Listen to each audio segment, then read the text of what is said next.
ওয়াফি আনফুসিকুম আফালা তুবসিরুন।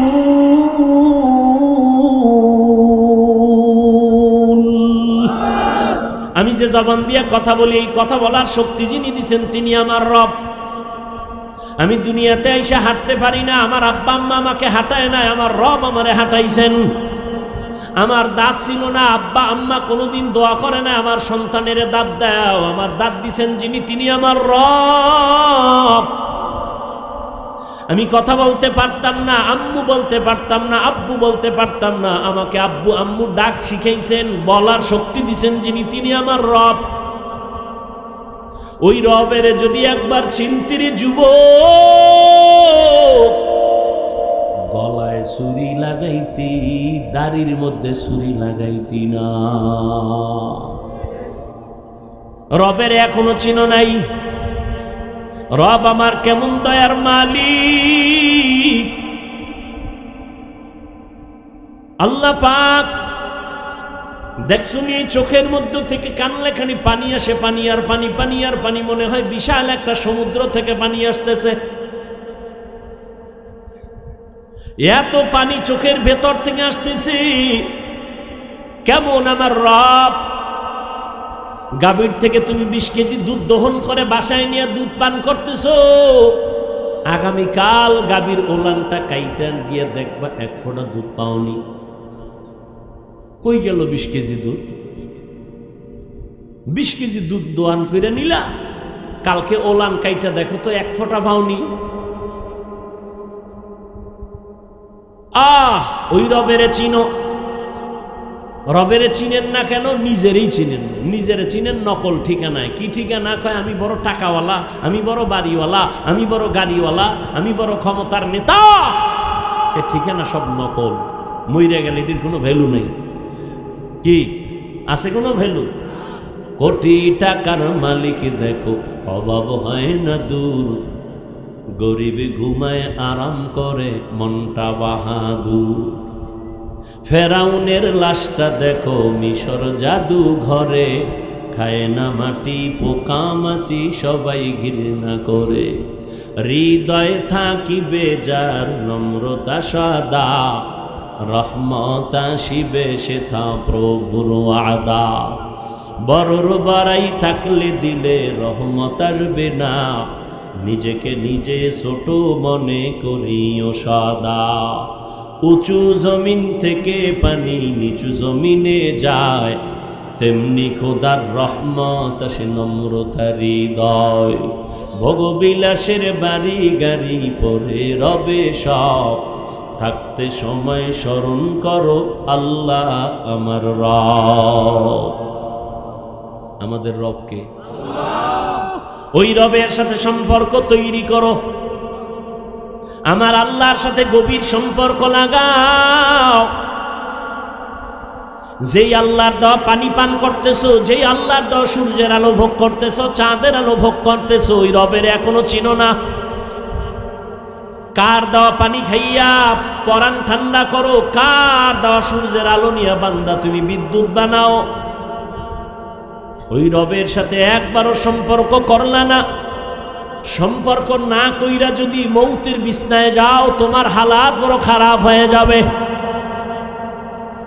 এরে নবীর আশিক ও আল্লাহর গোলাম, ওই রবের সাথে সম্পর্ক যদি তৈরি করতে হয়, নেক আমল দিয়ে সম্পর্ক তৈরি করো। তবে সাবধান, শিরিকের মধ্যে, শিরিক যেন আমলের মধ্যে ঢুকতে না পারে। শিরিক মানি আল্লাহ কয়জন? আল্লাহর মতো আরো একজন আল্লাহ যদি কেউ মনে করে আছে, এর নাম শিরিক। যে মনে করে তার নাম মুশরিক। আল্লাহর সমকক্ষ কেউ, আল্লাহর কারো সহযোগী, আল্লাহ যা পাবেন এটা আর একজনকে দেওয়ার নাম শিরিক। সেজদা পাবেন আল্লাহ, এটা আর একজনকে দেওয়ার নাম শিরিক। রিজিক দেওয়ার মালিক আমার আল্লাহ, অন্যে দিতে পারে মনে করার নাম শিরিক। যারা মনে করে তারা মুশরিক। শিরিক এমন মারাত্মক একটা অপরাধ, আল্লাহ বলেন আমি চাইলে সব অন্যায় মাফ করব, শিরিকের গুনাহ মাফ করব না। ইন্নাল্লাহ আল্লাহ লা ইয়াগফিরু আন ইউশরাকা বিহি ওয়া ইয়াগফিরু মা দুনা যালিকা লিমান ইয়াশা ওয়া মান ইউশরিক বিল্লাহ ফাকাদ দাল্লা দালালাম বাঈদা ওয়া মান ইউশরিক বিল্লাহ ফাকাদ ইফতারা ইসমান আযীমা ওয়া মান ইউশরিক বিল্লাহ ফাকাদ হাররামাল্লাহু আলাইহিল জান্নাহ। যারা শিরকের গুনাহ করবে তাদের জন্য জান্নাত হারাম। নেক আমল লাগবে নি? কথা বলেন না কেন? আমল লাগবে।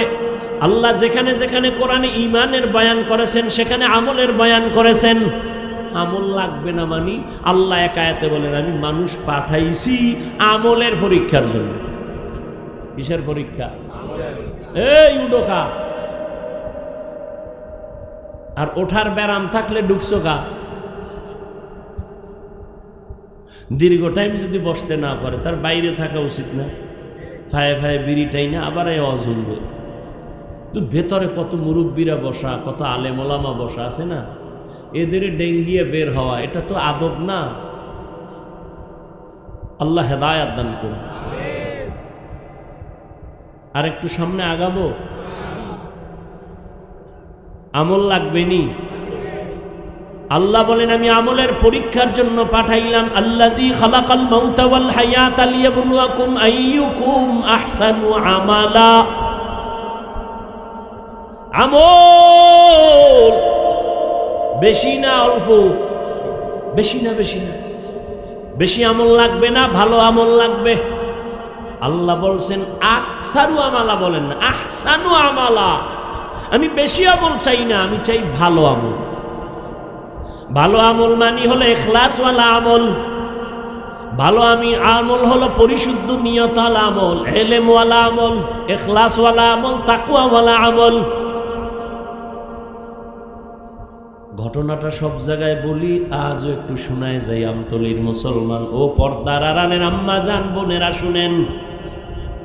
আল্লাহর এক বান্দি জাহান্নামী গুনাহগার, এমন কোন গুনাহ নাই, করে নাই,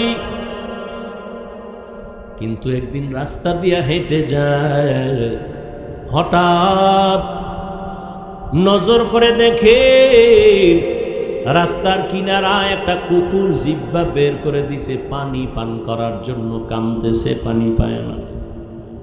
জাহান্নামী নারী হঠাৎ ওই কুকুরের অবস্থা দেখে দিলের মধ্যে মায়া জন্ম হলো, পাগলের মতো হয়ে গেল। জাহান্নামী গুনাহগার বান্দি একটু কুকুরের পানি পান করাবো কেমনে?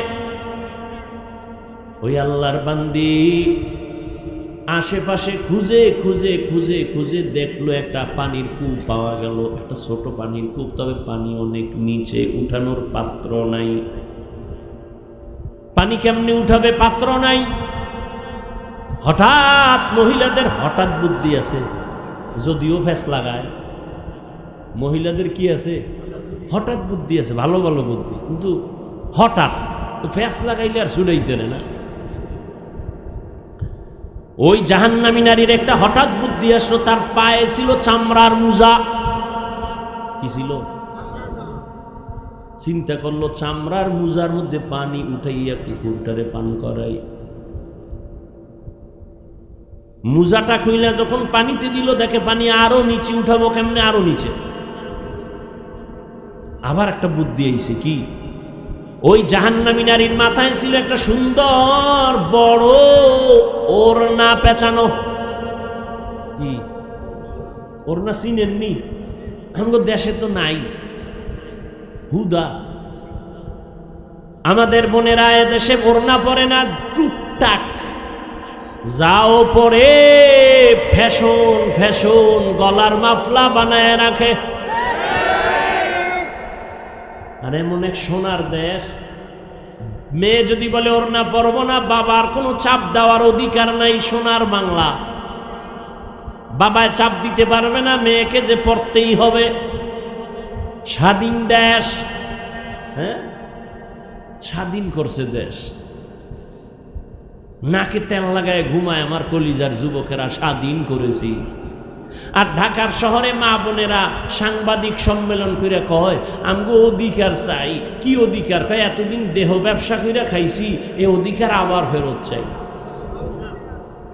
আর আমতলি তুমি নাকে তেল লাগায় ঘুমাও, দেশ স্বাধীন।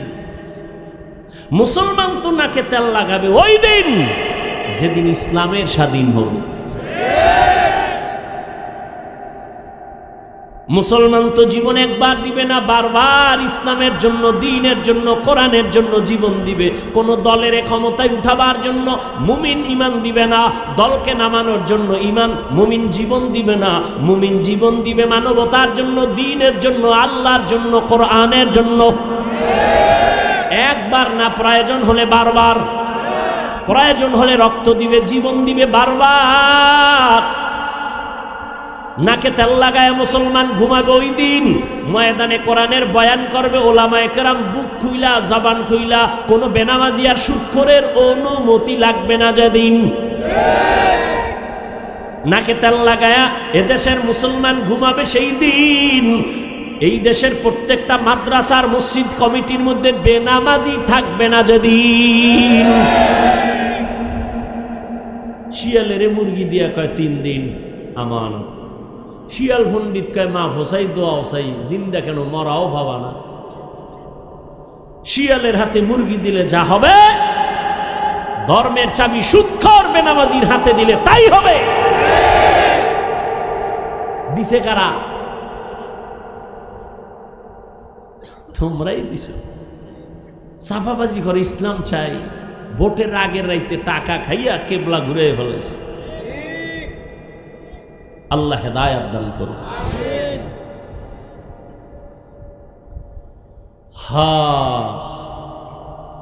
আল্লাহর বান্দে এবার ওড়না কি অনেক বড়, অনেক বড় ওড়না।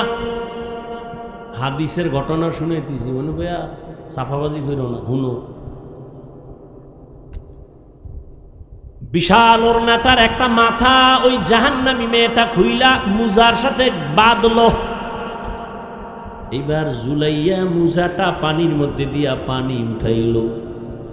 পানি উঠাইয়া ও পর্দার আড়ালের মা বোনেরা, ওই জাহান্নামী গুনাহগার বান্দি বড় ওড়না মাথায় পেঁচায় চলে। তুমি মুসলমান, তোমার মাথায় কেন ওড়না নাই, কাপড় নাই?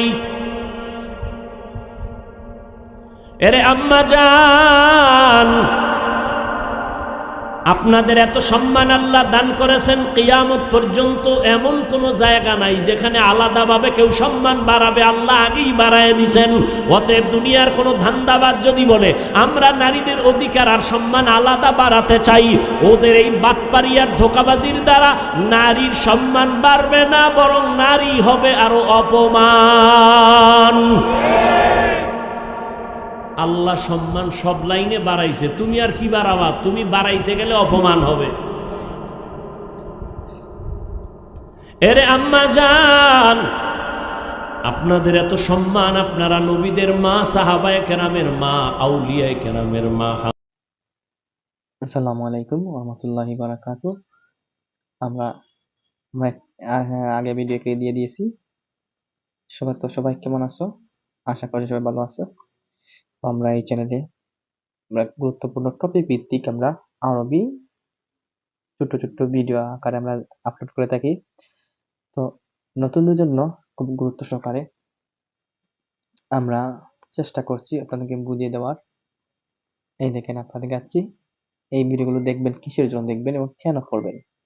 এই ভিডিওগুলো দেখার পরে আপনাদের একটি মনের মধ্যে একটি আকাঙ্ক্ষা জাগবে, এগুলো আমাদের জানা তো আগে ছিল না, আর যাদের ছিল সবাইকে জানাচ্ছি অসংখ্য ধন্যবাদ। আর এগুলো পড়ার কারণে আমরা আজকে দেখবো কিভাবে আমরা আলোচনা করব, এগুলোর ফায়দা কি সেগুলো আমরা আজকে জানবো, বা কিভাবে একটি বাক্য তৈরি করতে হয় সেগুলো জানবো আজকে। তো সেটি জানতে হলে তো আমি আগে সবাইকে বলবো আমার চ্যানেল যারা নতুন রয়েছে সবাই চ্যানেলটি সাবস্ক্রাইব করবে এবং পাশে থাকা বেল আইকনে ক্লিক করে দিবে যাতে নতুন ভিডিও ইনশাআল্লাহ পেয়ে যাও। আর যারা অলরেডি চ্যানেলটি সাবস্ক্রাইব করে রেখেছো তোমাকে জানাচ্ছি অসংখ্য ধন্যবাদ। আসলে আমরা পড়েছিলাম, এটি দেখেন হাজা, হাজা, হাজা, হাজা, হাজিহি, জালিকা, তিলকা, তালিকা। সেগুলো হচ্ছে, আমি দেখাচ্ছি, এইগুলোর নাম হচ্ছে, দেখছেন আমি টিক মার্ক করে দিচ্ছি, সেগুলোকে কি বলা হয়? সেগুলোকে বলা হয় ইশারা, আসমাউল ইশারা বলা হয়। আসমাউল কি? আর নিচের একটি দেখছেন, এগুলো হচ্ছে ইসমুল ইশারা। কি? ইসমুল ইশারা। এই দেখেন আমি টিক মার্ক করে দিয়েছি। এগুলো দ্বারা বাক্য কিভাবে আহ, তৈরি করতে হয় সেগুলো আমরা আজকে এই ছোট্ট একটি ভিডিওর মাধ্যমে দেখিয়ে দিব। তো আপনারা ভিডিওগুলো লক্ষ্য করো। তো সেগুলো হচ্ছে, এই শব্দ দিয়ে আমরা ইশারা করতে পারি। এই শব্দ দিয়ে এটি, ওইটি, সেটি, মানে হচ্ছে ইশারা, ইঙ্গিতবাচক শব্দ যেগুলো বলা হয়, এগুলো হচ্ছে আসমাউল ইশারা বা ইসমুল ইশারা। তো আমরা দেখবো বাক্য গঠন করতে হবে। দেখেন, এর 4টি শব্দ দ্বারা ব্যক্তি, বস্তু, সরি নিচের দিকে স্ক্রল করা হয়, টিক মানে ধরে ফেলছে, বস্তুর প্রতি ইশারা, ইঙ্গিত করা হয়, সেগুলোকে আসমাউল ইশারা বা ইসমুল ইশারা বলা হয়। তোমরা নিচের দিকে আমি দেখবো, তিলকা, জালিকা, হাজিহি, হাজা দ্বারা বাক্য গঠনের পদ্ধতি। বাক্য গঠনের কি পদ্ধতি? বাক্য গঠনের পদ্ধতি। আচ্ছা, তো একটি বই, তারপরে আমরা দেখবো একটি মাদ্রাসা, তারপরে দেখবো একটি কলম বা একটি খাতা। তো সেগুলো আমরা নিচে আমরা এ জাতীয় বাক্য আরবি পদ্ধতি, যেমন হাজা, এই দেখেন, হাজা মাদ্রাসা, ইহা একটি কিতাব, বা হাজা কিতাবুন, একটি কিতাব, হ্যাঁ ধরানো উচিত। হাজা মাদ্রাসা, একটি মাদ্রাসা, একটি কি, ওই একটি মাদ্রাসা। এরপর তিলকা কুররাসা, শুধু বাংলাটা আমি মার্ক করে ধরবো, আপনারা আরবিটা ধরে নিবেন, কারণ আরবি যখন মার্ক করি শব্দটি বোঝা যাচ্ছে না, ঝামেলা যেমন হচ্ছে। উহা একটি কলম, জালিকা কালাম, জালিকা কালাম, এই দেখেন আরবির মধ্যে এগুলো ক্লিক করলে সমস্যা দেখা দেয়। আচ্ছা, তখন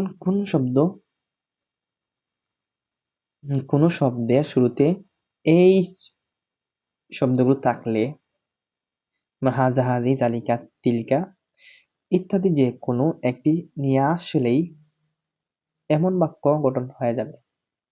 যে কোনো একটি নাম, যে কোনো একটি কিতাব, যে কোনো একটি বস্তুর নাম, বা যে কোনো একটি স্থানের নামের ক্ষেত্রে যে আমরা প্রথমেই শুরুতে যদি আমরা এই 4টি শব্দ আমরা তৈরি করে ফেলি, এই 4টি সবগুলো স্কিপ হয়ে যাচ্ছে, এই ইসমে ইশারা বা আসমাউল ইশারা যদি আমরা তৈরি করে ফেলি, সামনে আগে বসে রাখি, তাহলে আমাদের বাক্য তৈরি হয়ে যাবে। যেমন দেখেন এখানে হাজা কিতাবুন, একটি কিতাব, এরপর হচ্ছে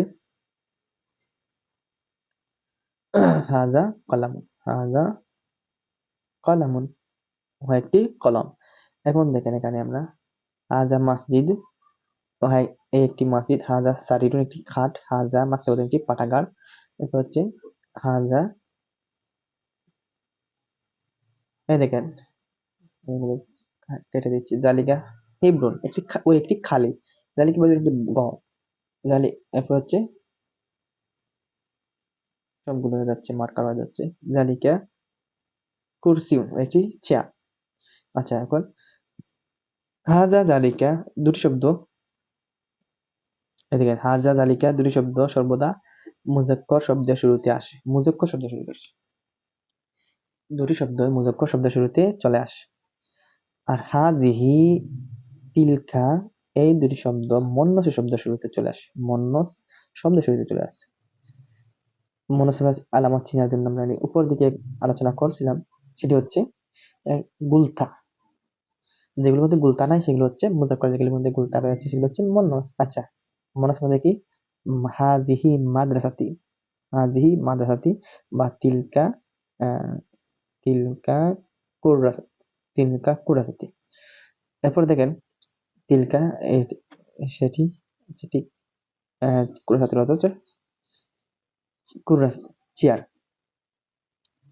না কুরাসাতুন খাতা, কুরসিন চেয়ার কুরাসাতুন খাতা। আচ্ছা, এখন আমরা দেখেন এগুলো মার্ক করি, সরি এগুলো মার্ক করে দেখা যাচ্ছে না। হাজা ওয়ারিদাতুন এটি হচ্ছে কি দরখাস্ত, হাজা গোলপাতুন একটি কামরা, হাজা গোলপাতুন একটি কামরা, তারপর হাজা আরিদাতুন একটি দরখাস্ত, হাজা শরফুন একটি কি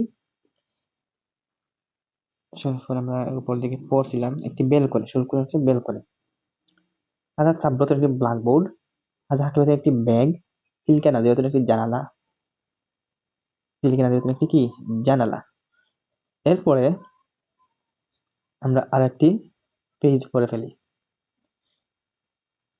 পেজ পড়ব, সেটি হচ্ছে কি দেখি আগে এই পেজের মধ্যে কি রয়েছে। নিচের শব্দগুলোর মধ্যে শুরুতে ইসমে ইশারা এর অর্থ করো, যেমন কিতাব, কিতাব একটি কিতাব, আরিদাতুন একটি কি আরিদা একটি দরখাস্ত, কালাম একটি কলম, তারপর হচ্ছে সাব্রত একটি ব্ল্যাকবোর্ড। আচ্ছা, তারপর হচ্ছে হিব্রুন একটি খালি, হাকিমাতুন একটি ব্যাগ, বাইতুন একটি ঘর, গুরফাতুন একটি খামরা, কুরসিউন একটি চেয়ার, মাকতুন একটি পাঠাগার, মাসজিদ একটি মসজিদ, নাজিমাতুন একটি সারিরুল খাট, মাদ্রাসাতুন মাদ্রাসা, মাকতুবাতুন মাকতুবাতুন কি লাইব্রেরি, শরফুন বেলকনি। আচ্ছা, উল্লেখিত নিয়ম অনুযায়ী একই 2-3 দিন থামরিন করো, থামরিন মানে এগুলিকে চর্চা করতে হবে। আচ্ছা, আমরা মা অর্থ কি শব্দ আমরা দেখি, মা শব্দটি কি অর্থ কি, মা অর্থ কি, মা হচ্ছে প্রশ্নবোধক শব্দ। দেখেন মা একটি প্রশ্নবোধক শব্দ। আরবিতে এমন শব্দ সর্বদা বাক্যের শুরুতে চলে আসে। আরবিতে শব্দটি এমন প্রতিটি শব্দ রয়েছে যে বাক্যের শুরুতে চলে আসে। আর এখন দেখবো আমরা মা বাক্য গঠনের পদ্ধতি, মা দ্বারা বাক্য গঠনের পদ্ধতি। উহা কি, ইহা কি, উহা কি, ইহা কি। আচ্ছা, একই জাতীয় শব্দ যদি বোঝায় আরবিতে করার পদ্ধতি কি?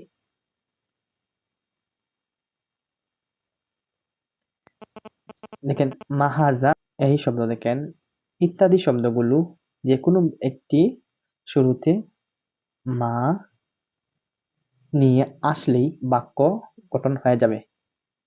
এখন আমরা বুঝতে পারছেন যেগুলো শুরুতে নিয়ে আসলেই বাক্য আমাদের হয়ে যাচ্ছে। দেখাচ্ছি আপনাদেরকে, স্কুল করে দেখাচ্ছি। আমরা আজকে এগুলো পড়ছি, আজকে আমরা 7 নম্বর পেজ 8 নম্বর পেজ পর্যন্ত পড়ে ফেলছি। আমরা আগামীকালকে থেকে আমরা 9 নম্বর পেজ থেকে আমরা পড়বো। আশা করছি আপনারা বুঝতে পারছেন। সবাই সুস্থ থাকুন। আসসালামু আলাইকুম।